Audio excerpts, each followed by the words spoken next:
जरा एक बार सोच के देखो कि आपको कैसा लगेगा अगर आपकी जिंदगी अगले 7 दिनों में पूरी तरह से गारंटेड बदल जाए। आपको अच्छा लगेगा ना? आप और ज्यादा कॉन्फिडेंट और पावरफुल महसूस करोगे ना? बस ऐसा ही आप इस वीडियो को देखने के बाद गारंटेड महसूस करने वाले हो, क्योंकि अगले कुछ मिनटों में हम आपको ऐसी 5 मोस्ट पावरफुल चीजें बताने वाले हैं जिसे सिर्फ 7 दिन फॉलो करने से ही कमजोर से कमजोर कम फोकस वाला इंसान भी 100% गारंटेड खुद को और अपनी लाइफ को पूरी तरह से बदल सकता है। आप इन 5 चीजों को 7 दिनों तक फॉलो करने के बाद इस वीडियो को दोबारा आके देखना, आप खुद हमें थैंक यू लिख के जाओगे। बस अगले 7-8 मिनट अपने फोकस को बिल्कुल भी भटकने मत देना। इस वीडियो में अपना 100% फोकस देने का खुद को चैलेंज दो, क्योंकि ये अगले 7-8 मिनट आपकी जिंदगी के अगले 70 साल संवारने वाले हैं। क्योंकि इस बात की हम गारंटी लेते हैं कि अगले 7 दिनों में आप अपनी लाइफ में एक बहुत बड़ा चेंज देखोगे, क्योंकि हमें पता है कैसा महसूस होता है जब हम लोग करना तो बहुत कुछ चाहते हैं लेकिन कोई सही रास्ता नहीं दिखता और चाह कर भी हम कुछ नहीं कर पाते। रोज खुद से और अपनी आदतों से हारना, 100% फोकस, कॉन्फिडेंस और सेल्फ कंट्रोल ना होना,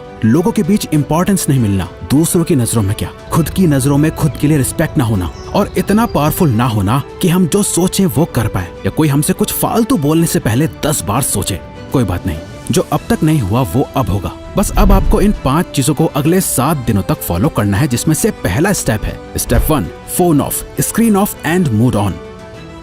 ये एक काम कर लो तो आने वाले बाकी 4 काम अपने आप आसान हो जाएंगे। सुबह उठते ही सबसे पहली चीज जो आपके हाथों में होती है वो है आपका फोन। रात को सोने से पहले सबसे आखिरी चीज जो आपके हाथों में होती है आपका फोन। आपको शायद अभी अंदाजा नहीं है, पर आपका ये फोन आपकी जिंदगी की सबसे बड़ी रुकावट बना हुआ है। यकीन नहीं हो रहा तो जरा अपने फोन की सेटिंग्स में अपना एवरेज स्क्रीन टाइम चेक करो, यानी हर दिन आप लगभग कितना टाइम अपने फोन पे बिताते हो। अगर ये 2-3 घंटे से ज्यादा है तो आप बहुत बड़ी मुसीबत में हो। आधा दिन सिर्फ एक स्क्रीन को घूरते हुए बिता देना, यही मेन रीजन है कि आप 15 मिनट से ज्यादा किसी भी चीज पे फोकस नहीं कर पाते। यही वजह है कि ये वीडियो अभी शुरू ही हुई है, लेकिन आपका इसे अभी बंद करने का मन करने लगा होगा, या दूसरी वीडियो देखने का आप सोच रहे होंगे। आपकी नींद की क्वालिटी खराब होती जा रही है, सर दर्द, गर्दन में दर्द और हर टाइम लो एनर्जी और लेजी फील करना, इन सब चीजों की जड़ है ये स्क्रीन, आपका फोन। वो टाइम गया जब हम कह सकते थे कि फोन हमारी लाइफ को बेहतर बनाने के लिए है। अब नहीं है, ये आपकी लाइफ की क्वालिटी को बद से बदतर बनाता जा रहा है। जिस इंसान ने आज के वक्त में अपना फोन छोड़ दिया वो बाकी के 95% लोगों से अपनी लाइफ में आगे बढ़ सकता है। अगले 7 दिनों तक, सिर्फ 7 दिनों तक अपने फोन को बंद करो, स्क्रीन को ऑफ करो और फिर देखो कैसे सारे काम होते हैं। आपका फोकस और कंसंट्रेशन बढ़ जाएगा, आपकी मेंटल हेल्थ और फिजिकल हेल्थ, स्लीप क्वालिटी बेहतर होने लगेगी और आपका मूड भी बेहतर होने लगेगा। Step 2, practice no fap. No fap एक मिथ है, क्या ये सच में काम करता है? मैस्टरबेशन करना हेल्दी है या नहीं? बहुत से सवाल हैं, जवाब बस एक, इतना मत सोचो वरना सोचते ही रह जाओगे और कुछ कर नहीं पाओगे। नो फैप करने से बेनिफिट होते हैं या नहीं, इसे जानने का सबसे बेस्ट तरीका है खुद इसे प्रैक्टिस करके देखना। इसलिए हम भी आपको कुछ नहीं बता रहे, क्योंकि हम चाहते हैं कि आप खुद इसे प्रैक्टिस करो। इसे करने का पर्पस सिर्फ ये है ताकि आप सेल्फ कंट्रोल मास्टर कर सको। कहा था ना, आप कंट्रोल खो चुके हो। इंस्टाग्राम पर एक हॉट मॉडल देख ली, दोस्त की भेजी हुई वो रील देख ली, या फिर सिर्फ किसी की खूबसूरती अच्छी लग गई, फिर चाहे दिन हो या रात, ना टाइम देखा जाता है ना माहौल, बस अपना फोन हाथ में लिए चल देते हैं बाथरूम में। चलो फोन की डिस्ट्रैक्शन से एक बार को खुद को बचा लोगे, लेकिन ये जो गंद जमा हो गया है दिमाग में, इसे तो निकालना पड़ेगा ना। इसी के लिए नो फैप को प्रैक्टिस करना है। गंदे ख्याल आए तो उन्हें कंट्रोल करना सीखो। जितना ज्यादा आप ये प्रैक्टिस करोगे आप उतनी बार जीतोगे। शुरू करने के लिए बस 7 दिन तक खुद को कंट्रोल करना है। इन 7 दिनों में किसी भी तरह के पॉर्न और मैस्टरबेशन को अवॉइड करना है, और आज से 7 दिन बाद इस वीडियो के कमेंट्स में आके अपना एक्सपीरियंस जरूर शेयर करना है। Step 3, master your time.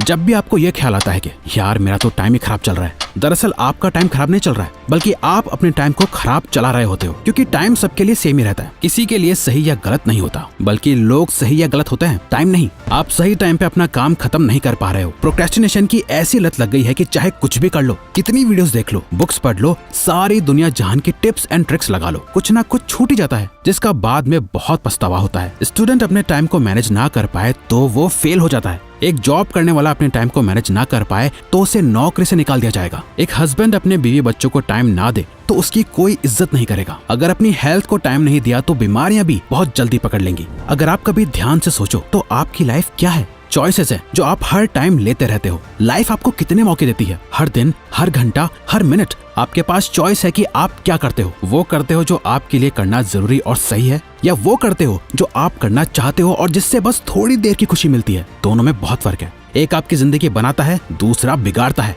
इसीलिए अगले 7 दिन अपने दिल की कम और दिमाग की ज्यादा सुनो। हर चीज का एक टाइम फिक्स करो, किस टाइम पढ़ना है, किस टाइम काम करना है, किस टाइम उठना है, किस टाइम सोना है। अपने 24 घंटों का एक रूटीन बनाओ। अपने टाइम का कंट्रोल अपने हाथों में लो और सबसे इंपॉर्टेंट, सुबह के 4 घंटे में अपना फोकस डाल दो। ये पूरे दिन का सबसे बेस्ट टाइम है। फिर चाहे मन हो या ना हो, जो काम जब करना है उसे करके खत्म कर दो। सारा खेल टाइम का है। जिसने अपना टाइम कंट्रोल कर लिया, उसकी लाइफ उसके कंट्रोल में आ जाएगी।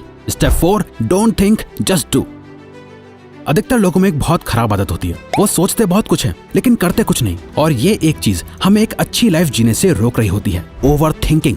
जरा इमेजिन करो, आपको एक पानी से भरा हुआ गिलास दिया गया है। आपको उस गिलास को अपने एक हाथ को ऊपर करके पकड़ के रखना है। अब अगर आप इस गिलास को 1 मिनट तक पकड़े रखोगे तो कुछ पता नहीं चलेगा, पर अगर आप इस गिलास को 1 घंटे तक अपने हाथ में यूं ही पकड़े रहोगे तो ये गिलास इतना ज्यादा भारी लगेगा कि आपका हाथ दुखने लगेगा। और अगर आप इसे पूरे दिन पकड़े रहोगे तो ये गिलास आपके लिए इस दुनिया की सबसे भारी चीज हो जाएगी। पानी के गिलास का वजन कभी चेंज नहीं हुआ, पर आपने इसे जितनी देर तक पकड़े रखा ये उतना ही भारी होता चला गया। ओवर थिंकिंग इसी पानी के ग्लास की तरह काम करती है। अगर आप नॉर्मली किसी चीज के बारे में सोचो तो इतना फर्क नहीं पड़ेगा, पर अगर आप ज्यादा सोचने लगो तो ये आपको परेशान करने लगेगी। वहीं अगर आप एक ही चीज के बारे में पूरा दिन सोचोगे तो आपके हाथ की तरह आपका ब्रेन दर्द और थका हुआ फील करने लगेगा। जहाँ आप में कुछ भी करने की एनर्जी नहीं होगी, आपके मोटिवेशन लेवल गिर जाएंगे, आप एंग्शियस और डिप्रेस्ड फील करने लगोगे। ओवर थिंकिंग चेंज के ऑपोजिट काम करती है। अगर आप खुद को बदलना चाहते हो तो इस आदत को खत्म करना पड़ेगा। इस चैलेंज के 7 दिनों में एक सिंपल ये ट्रिक अप्लाई करो। जब भी आप खुद को ओवर थिंकिंग करते हुए पाओ तो 5 सेकंड के लिए अपने दिमाग को वहीं रोक के अपने दिमाग में 5, 4, 3, 2, 1 काउंट करो और खुद को कहो, डोंट थिंक, जस्ट डू। अपनी ओवर थिंकिंग को रोक दो, जिसे मेल रॉबिन्स का 5 सेकंड रूल कहा जाता है। और बस जो काम कर रहे थे उस पे वापस लग जाओ। अब जितना ज्यादा अपने काम में बिजी रहोगे, आपकी ओवर थिंकिंग अपने आप कम होती जाएगी। वो कहते हैं ना, खाली दिमाग शैतान का घर। इसीलिए अपने आप को बिजी रखो, खुद को कुछ सोचने का मौका ही मत दो, क्योंकि जितना सोचना था सोच लिया। सोचने से कुछ नहीं बदल रहा है, अब बारी है एक्शन लेने की। Step 5, become thoughtless. एक लास्ट चीज जो आपको करनी है वो है प्रैक्टिस माइंडफुलनेस। और सच में आप बाकी सारे रूल्स के साथ इसे कंसिस्टेंटली सिर्फ 7 दिनों के लिए फॉलो करोगे ना, तो 7वें दिन आपको अपने आप फर्क महसूस होना शुरू हो जाएगा। हमने अभी जाना कि कैसे ओवर थिंकिंग की बीमारी लग जाती है। अपने आप को बिजी रख के हम ओवर थिंकिंग को अवॉइड कर लेंगे, लेकिन माइंडफुलनेस इस ओवर थिंकिंग की बीमारी की परमानेंट दवाई है, जिसे अगर आप मास्टर कर लो तो आप मेंटली इतने ज्यादा ताकतवर हो जाओगे कि आपके लिए फिर कुछ भी मुश्किल नहीं रहेगा। और ये बात सिर्फ हवा में नहीं है। हार्वर्ड में की गई एक MRI स्टडी में ये देखा गया है कि जिन लोगों ने 8 वीक्स का माइंडफुलनेस कोर्स लिया था, जहां वो 8 वीक्स तक लगातार हर दिन मेडिटेशन करते थे, उन्हें ये पता चला कि उनके ब्रेन में ग्रे मैटर का एरिया बढ़ गया था, जो हमारी एम्पैथी और सेल्फ अवेयरनेस के लिए रिस्पॉन्सिबल होता है। और साथ ही हमारे ब्रेन में जो एरिया स्ट्रेस और नेगेटिविटी के लिए रिस्पॉन्सिबल होता है, उसका साइज भी श्रिंक हो गया था। इतना ज्यादा पावरफुल होता है माइंडफुलनेस, तो इसे जरूर रोज प्रैक्टिस करना।